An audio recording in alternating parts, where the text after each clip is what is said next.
So let it be written, so let it be done. This is Tabletop Terrors, and we're going to talk about making XP interesting. We're going to talk about why experience points actually exist in a game. And by kind of figuring out why they exist, we're even maybe going to try to jump in and build our own milestone XP system for 5th edition. No promises there, but promises were made, so we're going to give it a shot. Anyway, why is XP in games? Why does it exist? Yeah, so I think XP systems, basically, I think almost every system that I've ever played has some version of or spending XP to boost skills in that way. But I think that it's important for a system to have some way of progression, just in the same way that in real life, we can get better at things as we go along, and we can learn more and we can do more. There needs to be some representation of that in the game, of progress and growth as a person and as a story and as those sorts of things. But I think it's also important to acknowledge that the way that you set up the XP system says a lot about how you want people to go about doing that. So, for example, if you look at old school D&D systems, you get XP for two things: getting treasure and killing monsters. So if you're going to play D&D in that way, that's kind of, if you want to progress, that's what you need to do. So the game can basically tell you how it wants to be played by how the experience system is set up, because that's what you get. That's what you're encouraged to do by the game. If you want to get new skills and develop and get stronger, you do those things. People are going to gravitate towards getting themselves to be stronger and do those things. So they'll follow those patterns. So I think it's really interesting to be able to start to look at the way that different systems award XP and say, okay, why is that the way that they're going to do this? Because it does say something important about the system.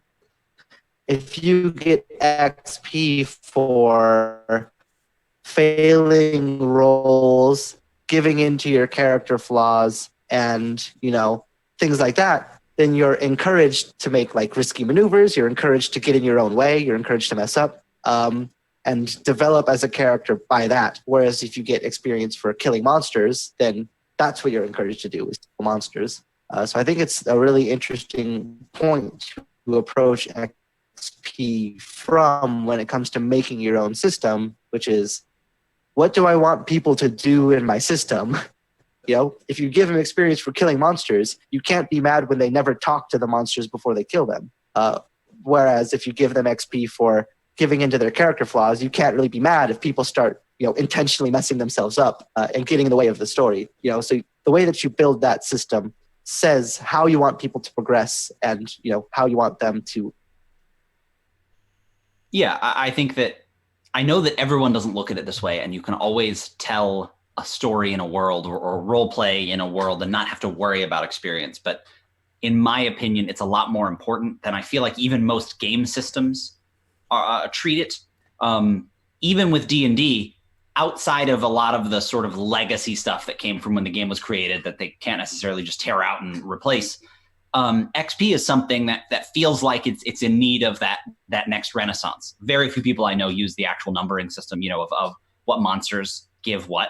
And I think it's a lot of the reasons you said, Jeff, because it's not the way a lot of people I know that play the game. Absolutely, there are people out there that play it. Rules is written, and that's what they love. They treasure and monsters, that's it. But I think that's the big thing, is you, as a designer and even as a GM that decides what system to use, you're deciding what you want your players to do if you use XP. If you use the milestone system like we talked about, it's a little different because you're removing it, which is a separate thing in my opinion, because now you're not incentivizing anything in particular, which is cool and very freeform, but just I feel like we could definitely land somewhere in the middle that gives players a clear idea of what they should be doing and what they can do even, so it stops them from getting stuck maybe in certain areas, but also not making it so restrictive that players will fall into a pattern of trying to farm or game that system because you still want them to play. So yeah, I think that, with some of the things we've talked about, we could definitely start at least deciding what we do or don't like about the systems that are in place now, and see if there's anything in 5th edition we can tinker with or replace certain things with to make it a little more like what we want. Obviously, there's no reason to expect this will be a perfect system, nor that it should, whole cloth replace something in D&D, but maybe at the end it'll be something that we all kind of want to give a shot to. Sure. And so whenever, looking at this as a game designer, it's important that you consider either multiple play styles or you purposefully ignore multiple play styles. So you have to know going in, I'm going to design this so that everyone can use it, or I'm going to design this so that it is an alternative to the current XP system that is very different. And so I think I have kind of an idea of what to do. Jeff, the Vampire the Masquerade system that is a really cool way to not only close out the session, but I think if we could take that, and this is just the high concept jumping off point, if you take and you could come up with a few different sets of what is important to the players, but you just assign 1 point for each of those things. So I'll give you an example narratively. So what you said, if the themes of the game and the style of the game is like, cool, hey, we're going to do a narrative milestone XP system. And what that means is at the end, each one of the players gets to give a moment of, what they found another player doing was really cool, something they thought themselves that was really interesting about their character that they grew in. And you could assign 1 point for each of those things, as you mentioned, Jeff. But you could still use that same system, but rather than giving the monsters a certain number value, you say, okay, hey, cool. So mechanically speaking, if someone's really into that, who do you feel best? So you get a point for that player describing who they felt best managed their resources in combat and help save the day. Now, the cool part about that is that they get the XP point just saying anyone, even if it's themselves. But they still, give the other player kudos or themselves, whatever it is. And so that way you're assigning a single point, but you're letting the players tell what their opinion or their thought is, but it's not based on the mechanics, if that makes sense. So I like, if you guys are cool with it, at least as a starting point, at the end of the session or after the session in a chat or an email thread or whatever, that's how the XP is assigned, is by the players giving information and giving their input. I like that idea because then it's not just the game master acting like the banker in Monopoly. So how do you guys feel about that as a kind of a jumping off point? I definitely, there's a lot about that I like. I think the communal part of that sort of XP system is one of my favorite things about it, that it kind of encourages sharing and encourages kind of talk about the game and what people are enjoying. One thing that I will say is I actually want to push back a little bit on saying specifically at the end of the session, not after the game. Absolutely not after the game, because that to me kills the point of it. Like, to me, getting an email saying 3 days later, it was kind of cool that somebody did this moment, is very different to me than saying, this was really cool, I'm saying it to you, the player, as me, the player. Like, I think that there is value in it being in person. Now, that's not a hard line rule. Like, if people aren't comfortable talking about that sort of thing as a person, or if time just absolutely won't allow it, then you can do it after the game. But for me, I do think that there is specific value in it being at the end of the session. But yeah, that's also like the least important part about everything that you said there. But yeah, so I think that for 5e, it does become a matter of like, what do those points mean? In the sense of like, it's different in Vampire where I can spend 8 experience points to bump my skill up to the next level. Sure. Where in 5e, it's like, what does having 9 XP get me? Now, you could just do it like a track like the normal XP track is, where like when we collectively get to 10 points, you'll bump to level 3. And when you get to 16 points, we'll bump to level 4, whatever it is like that. But I guess, yeah, we do need to figure out what those points actually do, if there are going to be points that matter. Sure. And I did have an idea, but I purposefully stopped to let one of you interject so it wasn't just me talking for 10 minutes. So my idea was that you come up with a number system that would be somewhere in the neighborhood of every 5 or so points gets you a level for the first 4 to 6 levels, and then maybe 6 to 7 points for levels thereafter, or some sort of sweet spot where it's that gamey where you get 3 guaranteed, but then if you really want to push toward the themes, you could potentially get 4 or 5, and figuring out what that number of economy is so that every 4 sessions or so, or every 20 XP points, you gain a level, because then everyone could get 3 XP. But then part of the subsystem would be the game master tells you what the themes or the goals are of that game. And if a player specifically plays into those goals or themes, you can get bonus XP, like 1 or 2 points. So, and that's a little milky as a concept, but the idea... Yeah, I don't want to interrupt too much, but something that you said just now that absolutely has to be talked over very, very explicitly. So in your system, people can be different levels than each other. Sure, yeah.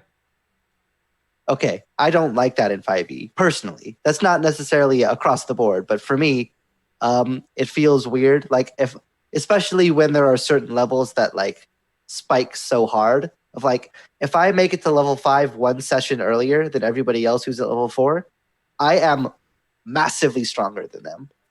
Okay. Massively stronger than them. Yeah, you're right. You're right. So it is kind of a point of like, if that's going to be how the game is allowed to go, some people like that, where like, hey, if you want to be high level with the rest of us, you got to step up and play the game, and that's, some people enjoy that part of the system. But yeah, for me, especially 5e specifically, that's not necessarily my go-to experience with it. So it's just something that we do need to iron out. So it's not necessarily we can't do that, but yeah, we need to. Well, can I just say 2 breakout boxes real quick, and then I'll throw it to you, James, to kind of clean up whatever. So the thing I would say is that then we'll write the system where everybody levels at the same time, just to keep it simple, so that it's like and figure that out. Because I do agree with you that the camaraderie aspect. What I don't want it to be is to create competition of who's killing what and who's pushing and who. No. I'll talk to the guard. So we could figure that out. But then there would be a breakout box that says, variant, that says, variant levels. And so it's like, if you do choose to dole this out and make it so that other players can be other levels, you can. And the point system works similarly, And then to jump back to something you said previously, the way that it's written, it will be that this is meant to be following the flow and the energy of the session. This is meant to be an in-person or online, in the moment, awarding of XP to create a capstone on the session. And then a variant rule is some people feel uncomfortable doing that. You can do it via a chat or a Facebook Messenger or whatever, but that's not the main rule. James. Yeah, so overall it will be a lot of variance. You know what I mean? It won't be hard and fast, just like we were talking about the numbering. And specifically, I wanted to jump in for solving the problem of different levels versus same levels. For me, a very simple way to do it would just to be, if you want everybody to be their own levels, you say, like you said, every 5, right? You get a level every 5 points, whatever that number is. But then in the other system, you go every 5, you get a level, but until we have enough for everybody to level up, we can't. So it's technically, if there's 3 players, every 15, every 20. So really that was just it, is Sure. Talking through that variant to go, well, it can work both ways. People just have to decide one or the other, but the same exact system could work. It's just whether you want it to be a little more competitive or, a little more cooperative. Another way to do it too would be to, instead of having individual XP tracks, you have group objectives and group XP. I like it. Or basically, so instead of me getting XP because I killed the monster, the group gets XP because the group killed the monster. And because the group had a conversation at the end of the session of the moments that everybody liked about each other, the group gets an XP point. So you basically just have one track, and anybody can accomplish those objectives. And a lot of the objectives will involve kind of the group all working together to do that, especially for some of the more meta parts of it. And then that kind of also eliminates that problem of competition, or like feeling like, because I think if you have it so that you can only level up once the lowest person hits that point, then you get weird competition in the sense of like, we're all waiting on you, man. Come on. Yeah. Oh, I yeah, can level up, and and you're stopping us from being able to level up. Like, I'm doing my Exactly. part. You need to specifically, Yeah. I did say it in a very weird way, but it would effectively create a group pool where when you just add together everybody's and go, okay, we've gotten to 15 as a collective. It wouldn't necessarily matter who got it. You wouldn't track it separately. So yes, that same idea where I'm like, I think it solves the problem completely. In my opinion, I've personally never played in a game to give out separate XP. And even if I did it via the monsters, I'd go, well, I'm not going to give you 100 less XP than you all just get 500 XP or whatever, you know? Yeah. It just makes everything easier. So again, you could do it in a different way, but I think pooling the XP is the only way to not change the game fundamentally in a way that I personally don't like. Yeah, and to kind of put our own advice or our own points into play, what are we trying to accomplish with this system? And it's, I think, without having said it up front, all of us, at least our play style, is group play and combined narrative. And I think by building the system around that specifically and feeling that way, it evokes what I would want. You know, I think combined narrative and also like pulling away incentive from only monsters and into kind of what the experience that we want, I think would be my two like main goals, is like incentivize group play and incentivize creative problem solving, you know, and or other just narrative interests, you know, because I think like there's a lot of, I think, shame in the sense that like, yeah, if you follow rules as written in normal 5e, if I have an awesome moment where I have a really cool role-playing moment with Tim's character where, you know, I confess that I'm having some doubt about what we're doing or guilt about something that I did, or this like really powerful moment where we have a cool conversation or discover something about each other, in 5e rules as written, I don't get anything like mechanically for doing that, which I think is a shame because it stops people from doing that where they might do that more if they were definitely going to get something for it.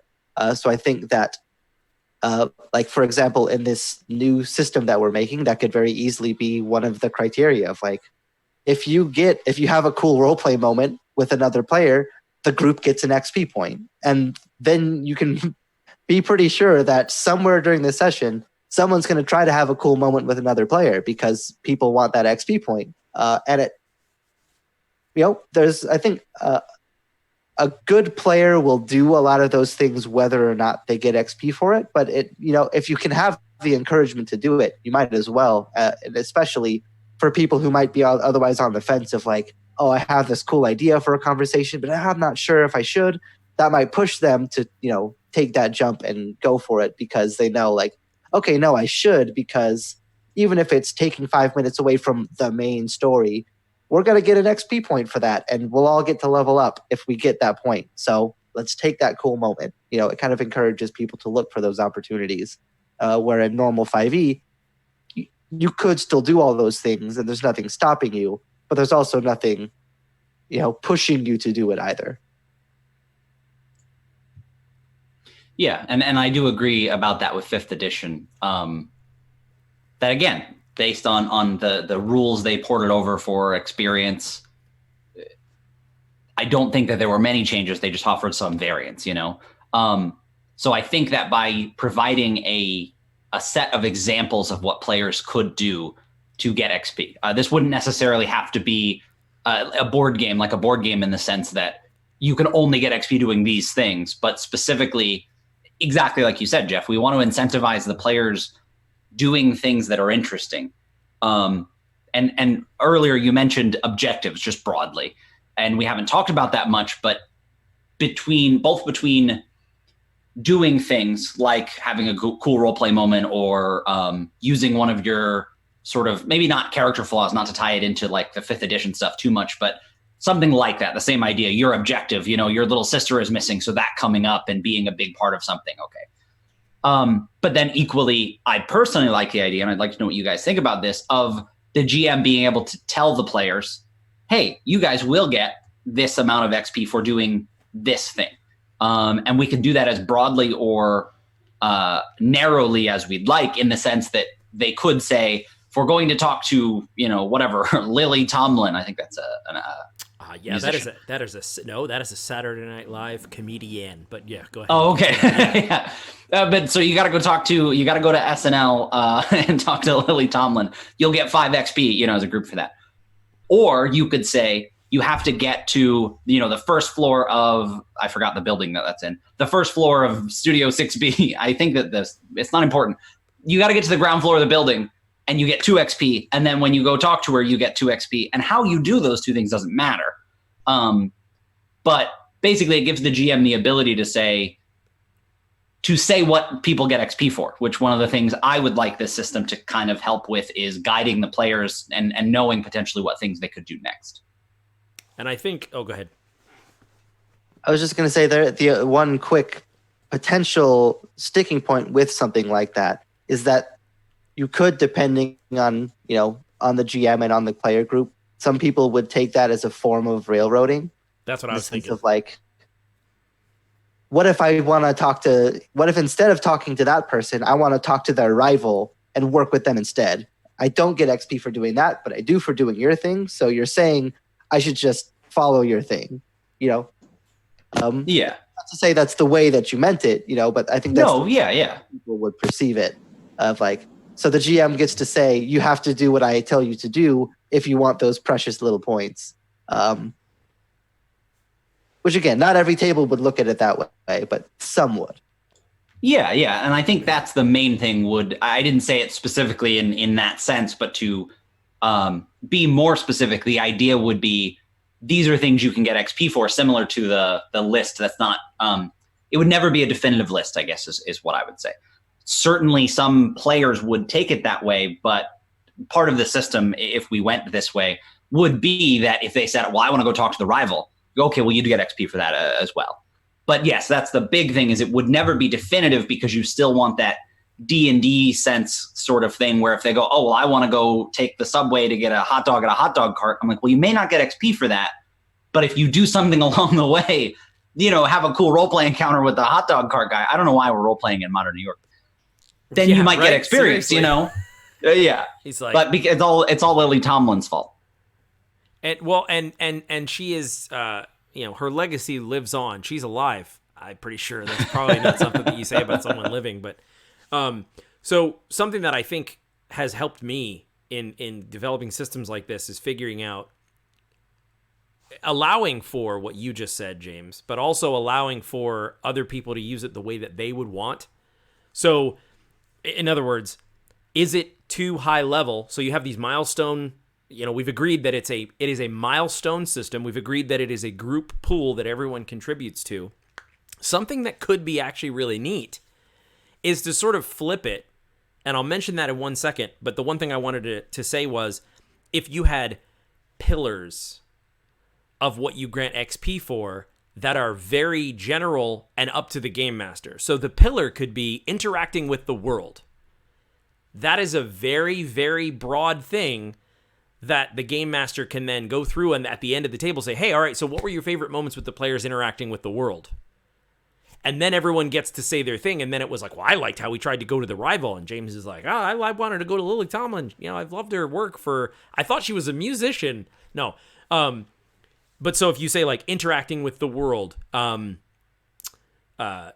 group cooperation, things that are a little more, basically make the hit list of what you think a good session is, because that is neither narrative or mechanical. So like if a player wants to like max out their damage and like, use that, it could be something like, rather than calling it combat or mechanical, figure out, I'm trying to think of the words, but like, group effort, or I don't know, something where it's like that could be a role play moment where you actually get in with the queen and convince her of something, or it could be a combat moment where you actually use your smite and kill a monster, and it's not two separate systems, it's one system, and the umbrella covers all. The other thing that I think would be really neat, and this is what I wanted to flip, is that I think it could be cool if the players could also tell you something they think they should earn XP for. At least reasonably, where it's like, hey, is it possible to earn XP for X or Y, so that they get creative? Now, you can always say no, but rather than it just being a list that the GM puts out, I think sometimes, and maybe that could be a question at the end, where it's like, hey, was there anything that you guys thought was especially cool or interesting that was worth some XP that we all felt like we grew for as a group? And if everyone goes around and it's all totally different things, well, maybe you decide that. But if everyone's like, yeah, I definitely think that when, Jeff's character woke up and shouted after he, screamed in horror after he had, killed all those people as a vampire, that really pushed the whole game narrative forward for me. I think that the group should earn some XP for that. That's a sticky subject, but I think it could be cool to get people interacting. Yeah, it could just be the sort of thing too where so I think especially when we're getting into a lot of different ways to get XP, that one probably easy way to do it would be to have there be a lot of ways to get XP, and then just have a limit of how much XP you could get max per session. So Sure. You can get 5 XP per session as a group, and there are 9 different ways you can get those points up till you get to 5. So I think something like that too helps to make sure that, so for example, if you get a point for a cool combat moment and the session doesn't have combat just because that's just the way that it goes, then you're not missing out of you didn't give us a chance to get our point. That's really smart. As the player, the GM or something like that. So you could either just make the categories very broad, or you keep a very sort of just a multiple sort of layered list of if you have a cool this, if you do this, if you do X or Y, then you can get a point for doing that. But then once we kind of collectively hit, 5 XP, we'll know that that's our max, that we can hit for this level point that we're at, or, something like that. Yeah. I love that because it solves a problem I was going to bring up before I had to bring it up, which is if you have a cool roleplay moment, or if I know that I can get an XP point for a cool roleplay moment, I don't want to feel like, oh, well, they just had the cool roleplay moment, so we can't get XP for that now. You know what I mean? And it kind of would discourage me to go, all right, well, what else is on the list? Well, okay, combat, so I'm going to start a fight with this guard. But if you could get 5 points for 5 cool roleplay moments, that actually would be a really fun way to, like you're saying, you're in this, dinner with the enemy sort of roleplay situation. You don't want someone to be encouraged to either, 1, check out because they're not getting XP, or 2, pick a fight or make it get, form a conflict so they can get XP. So that actually is really cool, I think. Yeah, and we haven't touched on this explicitly, but at least sort of overall, the way I see this is still there's the meta meeting at the end of the game, like we talked about. And generally, and almost explicitly, the GM is still giving most of the XP for what the players did. You know what I mean? Just like you would otherwise, where, hey, you made it this far, or you did this. If the somehow the session stalls out, in the tavern because they're just trying to game it so that they can get these 5 XP, and they try to have a cool roleplay moment with the bartender and pick a fight with the guard to, get their cool combat moment, they're still not going to get the session XP. And to some degree, that makes me feel better about people can get XP during the session, but not so much that it's ever really worth it for them to game the system. Because obviously the GM could also say, well, no, now hold on. You know what I mean? It also wouldn't be, well, I did a cool moment. I can see, it needing a little more explanation for the types of groups that would fall into that sort of thing. But generally, yes, not only having a limit, but also remembering that no matter what, the GM is going to have the final say at the end. So I think that helps cut down, and I think it's important to cut down as much as we can on not making the game about getting XP during the session. And so far, I don't think we have done. Yeah, and one other XP system that I wanted to sort of bring up as something to potentially, look at modeling some of these things after is I think the way that Spire does it is really interesting, where basically in Spire, the way that you sort of, there's not XP, you get you unlock certain abilities, almost kind of like a milestone sort of thing, but you specifically get new abilities at 3 different tiers, either small, medium, or large, or weak, moderate, strong levels of abilities. And the only criteria is, at the end of this session, how different is the world because of your actions than it was before this session? And what I really like about that specifically is that it doesn't limit you to certain behaviors. It's not is the world a better place? Or did you kill an enemy? Or did you help a friend? It's did the things that you do have impact on what's happening? And if the answer is yes, then you get an ability of equal, power according to how dramatic the shift was. So if you disrupt one small thing, you might get a small ability. Where if you overthrow the government on the whole, that might get you the highest tier of ability. But it doesn't have to be overthrowing the government. It could be helping everybody cure, a plague that was happening, or whatever the specific situation is. It's just like, is what you're doing mattering? Yes, you get things for that, and there's almost always ways to make that work with whatever way the party likes to play. So that's not to say we have to bite that exact system, but I think when we're looking at the way that we want these questions to read, that sort of thing might help. So that way we don't have to say like, oh, you have to have a combat and a role play and a this and a that, of trying to like jam everything. And it's just like, are you having moments that matter? Whatever way to you that you answer that, are you having moments that matter? If the answer is yes, you get rewards for that, and that kind of leaves it up to, like we're saying, the game master and the table to decide, what does it mean to have moments that matter? Is that cool role play, or is that cool combat, or is that both? Or is that something else? Is that following the story? Is it making your own decisions? It kind of leaves a lot of room for interpretation, which I think can be cool and helps to sort of solve the problem of who we make it for, because the answer can, in a way, be most people. And I think for me, the thing that really struck me about what you said was how different is the world after this session.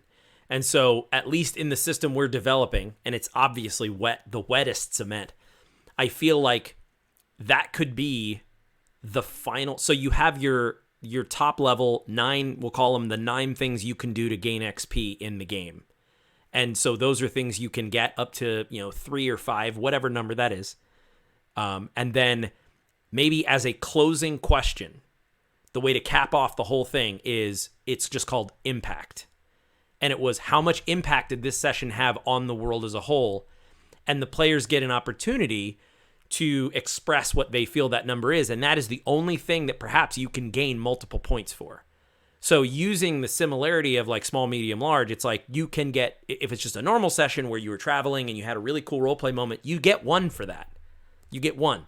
But you can get up to X, whether it's 5, because it's like you killed the big bad. That could be a really cool way to make it feel like you did something important, with that impact number being a separate, like, gray box that's like, what impact did you have?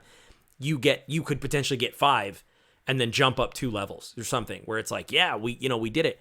How do you guys feel about the concept of something like that?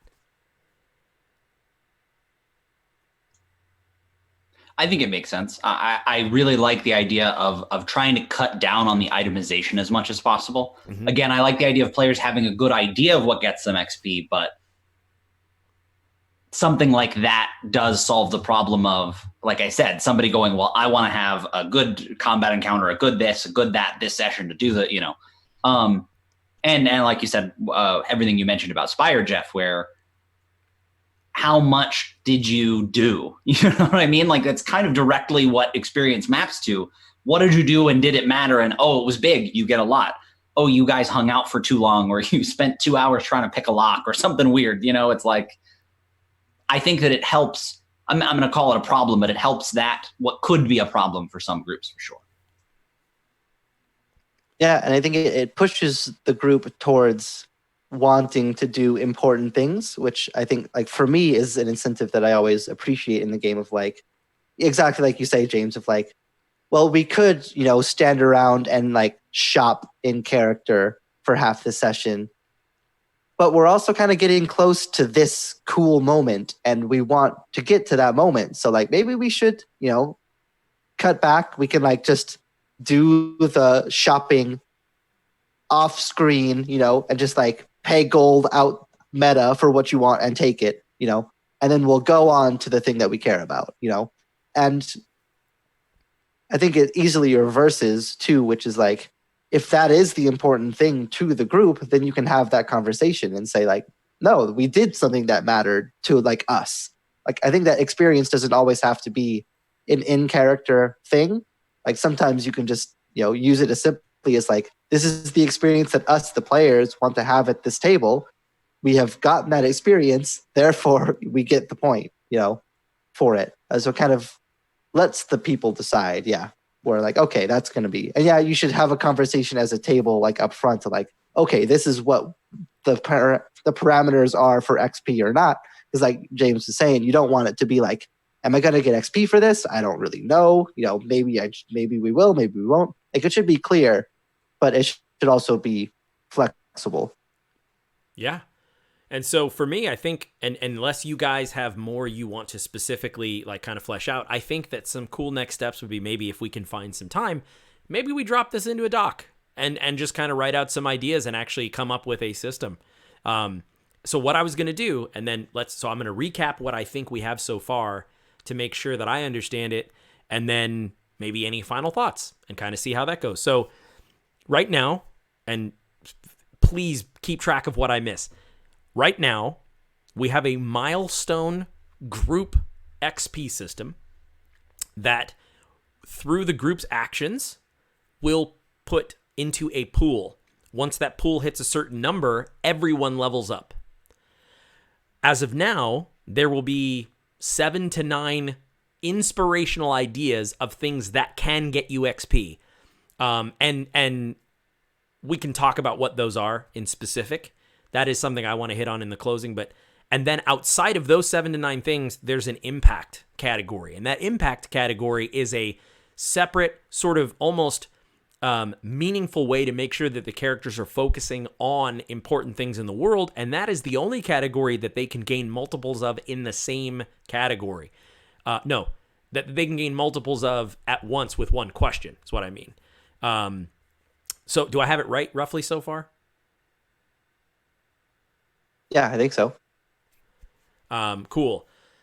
Because one of the things I was thinking of is in that 7 to 9 things, I think you could easily, even if it was 10, whatever, you could write down very generally specific, hear me out, generally specific ways to discuss all of the major pillars and tenets in an RPG. So the one I keep thinking of is,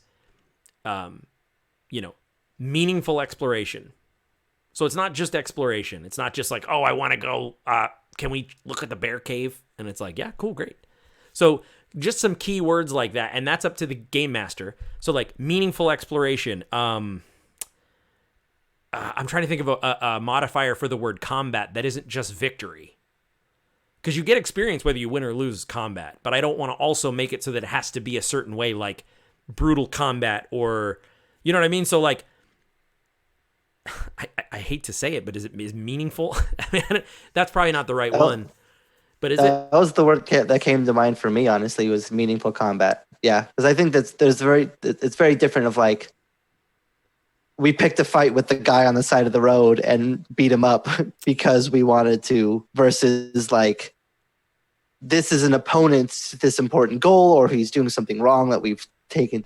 So I think meaningful is a fair word. And what's nice about the word meaningful is who decides what that word means. Yeah, the table does. See, I love that. And so maybe that's the code name, the working title of the system. Maybe it's the meaningful XP system, where it's meaningful combat, meaningful exploration, you basically meaningful role play. It's like you get XP for any of those things, and we can list out, essentially, that's a hack for us, because we can list out 10 things you can do in an RPG, and then the explanation is, if any of these things is meaningful to the story you're all trying to tell, then you gain an XP point for it up to a number equaling 4 or 5. And then you can make the list. And then you have the impact category. How do you guys feel about that? Yeah, I think that all makes sense. Definitely a great first draft of, throwing something together between 3 people without talking about it before. I think that's great.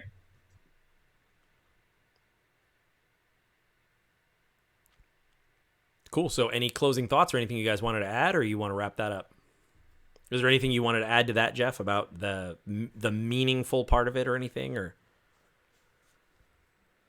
I think I kind of said most of my piece on that specifically. I think just the important thing being that meaningful is what the table decides it is. Cool. So that's our deep dive on XP systems, where we didn't really fully plan it out this way, but it ended up being I'm going to say the stupidest thing I've said all day. It was a design jam session. Forgive me for that forever. But if you made it this far, that's a little treat for you. But I think that's really cool. It's a neat system that I will try to use. I think I'm going to actually take a crack at maybe putting some of this down on a doc and maybe, sharing it with you guys. And even if it's an outline, I think that could just be a cool way to have a milestone system because the cool thing about that is it's, as described, could kind of be used for any game. And then you just have to dial in the exact numbers and all that stuff. But this has been really fun. And hopefully you are gaining something meaningful out of this video. So we are Tabletop Terrors. We're all about fun, creativity, and today, designing RPGs. If you like that kind of stuff, please consider sticking around, subscribing, and we do this kind of stuff a couple times a week.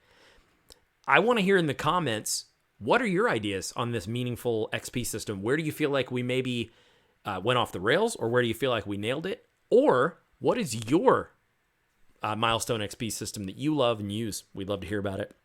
I guess let's wrap this up with a Tabtarian toast. May you mend the first break. May you kill the first snake. May you conquer everything you undertake. I think we hit the cap for me saying and get XP for it. I don't think we'll get XP for it this time. Sláinte.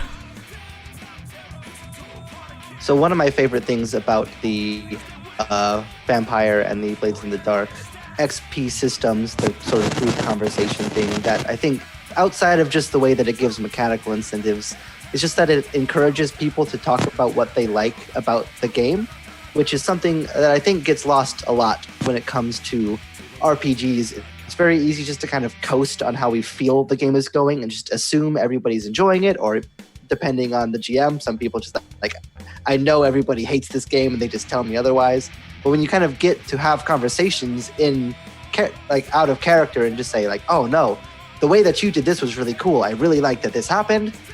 These sorts of moments make me really excited about this game. It lets people know that you're on a good track, and that can be very valuable. So even outside of like being a good way to give experience points in the game mechanically, it's a good way to sort of judge, and get a gauge on what people are excited about in the game, and then you can really, step on the gas as far as putting more of that in the game, because clearly everybody likes it so much because they made a point to talk about it, and that's really cool.